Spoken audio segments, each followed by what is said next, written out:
दोस्तों नमस्कार, मैं कमलेश कुमार झा। आप देख रहे हैं लोक न्यूज़। 22 जनवरी 2024 को जो राम मंदिर में भगवान श्री राम की मूर्ति का प्राण प्रतिष्ठा का कार्यक्रम आयोजित हुआ है, वह बहुत ही बड़े विवाद में फंस चुका है।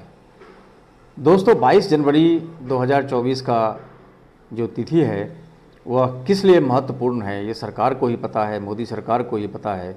लेकिन हिंदू धर्म से जुड़े हुए जो धर्मगुरु हैं शंकराचार्य, उनको लगता है कि ये समय उपयुक्त नहीं है, क्योंकि राम मंदिर का पूर्ण रूप से निर्माण नहीं हुआ है और किसी भी मंदिर का अगर पूर्ण रूप से निर्माण ना हो तो उसमें किसी मूर्ति का प्राण प्रतिष्ठा नहीं किया जा सकता है। आपको मैं ये बताना चाहूँगा कि ये शंकराचार्य जो कह रहे हैं, इसमें वो क्यों कह रहे हैं, ये तो हमारे ज्ञान से बहुत ऊंचे की बात है। परंतु शंकराचार्य जो होते हैं वो उनका जो पद मिलता है बड़ा आसान नहीं है। उसके लिए उनको काफ़ी अध्ययन करना पड़ता है, धर्मशास्त्रों का अध्ययन करना पड़ता है, वेद का अध्ययन करना पड़ता है, पुराणों का अध्ययन करना पड़ता है। इसके बाद न्यायिक व्यवस्था जो हिंदू धर्म में है उसका अध्ययन करना पड़ता है, शास्त्रों का अध्ययन करना पड़ता है, भाषा का अध्ययन करना पड़ता है। और इन सब विषयों में जब वो निपुण हो जाते हैं तब उनको शंकराचार्य की उपाधि मिलती है। हिंदू धर्म में अगर कोई विवाद हो तो उसका निर्णय शंकराचार्य ही कर सकते हैं, दूसरे लोगों की वश की बात नहीं है। और इन लोगों ने जब इसका विरोध किया है तो सरकार अब ये समझ सकती है कि एक वर्ग जो है हिंदू में वो निश्चित रूप से इसका विरोध तो नहीं करेंगे, क्योंकि राम मंदिर का मामला है, ठीक है, अपना बन रहा है। लेकिन ये जो सरकार की मंशा है उसको समझ जाएंगे। क्यों? क्योंकि सरकार इतनी जल्दी में क्यों है? एक प्रश्न तो उठता है कि सरकार इतनी जल्दी में क्यों है। सरकार जल्दी में इसलिए है, ऐसा उनका कहना है कि 2024 में जो लोकसभा के चुनाव होंगे तो उसके लिए काफ़ी ये उपयुक्त समय है। क्योंकि कई लोगों का ये कहना है कि राम भगवान श्री राम के मूर्ति का जो प्राण प्रतिष्ठा का कार्यक्रम है वो उनके जन्मदिन यानी रामनवमी को मनाया जाए। लेकिन तब तक काफ़ी देर हो चुका होगा, ऐसा उनको लगता है। मोदी सरकार के लोगों को या पार्टी के लोगों को ऐसा लगता है कि उसके बाद काफ़ी देर हो जाएगा और उनको उतना फ़ायदा नहीं मिल पाएगा जितना कि वो चाहते हैं। इसलिए उन्होंने 22 जनवरी का तिथि तय किया है, ऐसा जो लोग सहमत नहीं हैं उन लोगों का कहना है।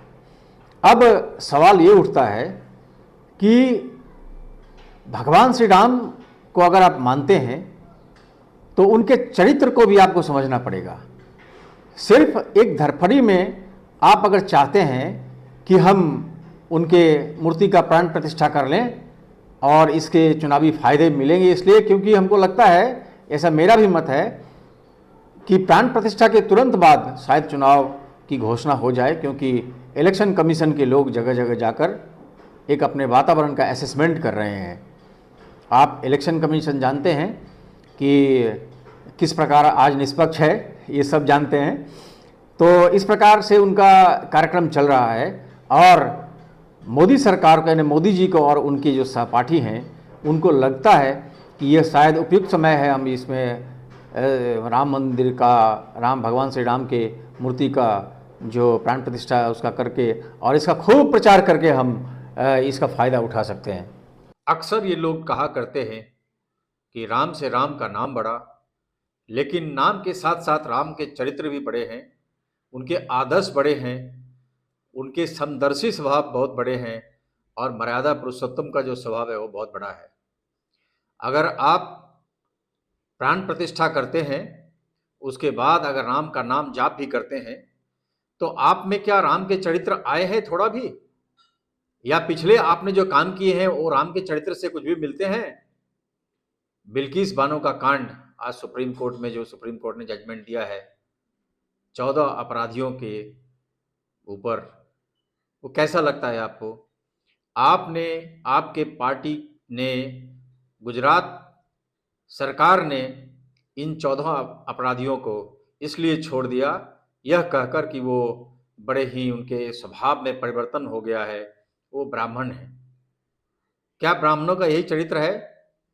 बिल्किस बानो के ऊपर जो अत्याचार हुए थे, सामूहिक बलात्कार के जो कांड हुए थे, उनकी 14 लोगों ने जो उन पर बलात्कार के कांड किए थे, उसके साथ साथ उनकी 4 साल की बच्चियों को पटक पटक कर उनके सामने मार डाला गया। क्या कोई माँ इस बात को बर्दाश्त कर सकती है? कितना दर्दनाक कहानी है, आप सोच कर देखिए। उनके घर के सारे लोगों को मार दिया गया। क्या राम भगवान इसके लिए आपको बहुत प्रोत्साहित करेंगे? कभी नहीं। राम का चरित्र ऐसा है ही नहीं। उनके राज्य में, राम राज्य में सभी लोग शांतिपूर्ण तरीके से रहते थे, सबको समान अधिकार प्राप्त थे। आज भारत की पहलवान बेटियों के साथ क्या किया जा रहा है? बृजभूषण शरण सिंह को आपने छोड़ कर रखा हुआ है।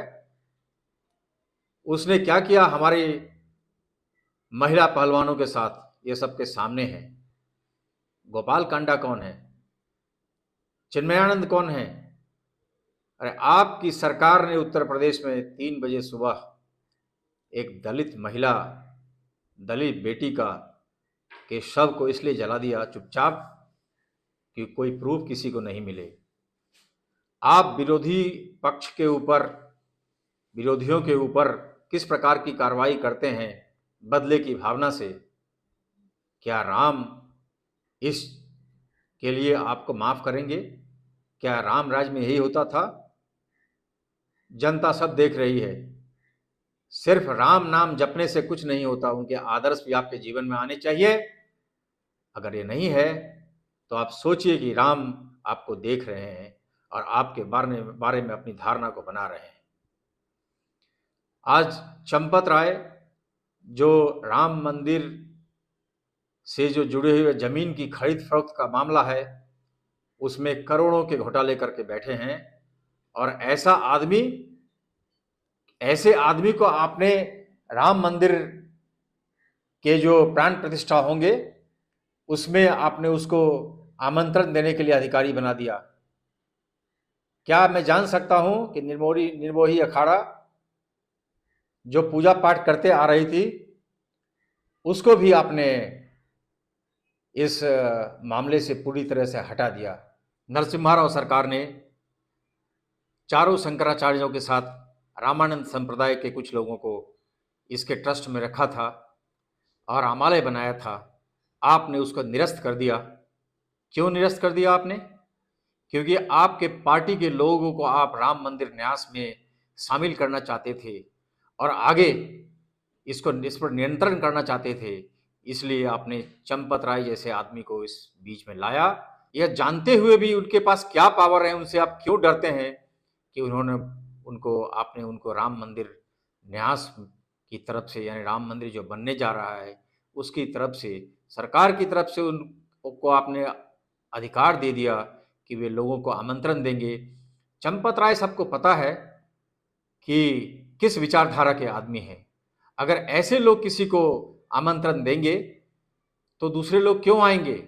दूसरे सिद्धांतों के लोग जो अलग सिद्धांतों को मानते हैं वो क्यों आएंगे आपके आमंत्रण पर? अगर यह सरकार करती, सरकार के नुमाइंदे की तरफ से कोई आमंत्रण जाता तो शायद पार्टी वाले सोच भी सकते थे, विरोधी पक्ष के लोग सोच भी सकते थे। लेकिन आपको तो एक बखेड़ा खड़ा करना था। आपकी जो गोदी मीडिया है उसको इस बात का प्रचार करना था कि विरोधी लोग राम के विरोधी हैं, विरोधी पक्ष के लोग राम के विरोधी हैं। इसीलिए मौके की तलाश में आपने ये काम किया है। लेकिन अब आपको भी ये समझ में आ चुका है कि मामला इतना सीधा नहीं है। आपकी जो गोदी मीडिया आपके समर्थन में उल्टा पुल्टा उनके खिलाफ बात कर रही थी, आज वो भी शांत है। लगता है आपकी तरफ से, आप लोगों की तरफ से कोई उनको इंस्ट्रक्शन दे दिया गया है और वो अभी शांत तरीके से सिर्फ आपका दिन रात प्रचार करने में लगे हुए हैं। यह जनता जानती है। आप अगर सोचते हैं कि जनता मूर्ख है तो मूर्ख बनाना बंद करिए। जय सिया राम, जय हिंद।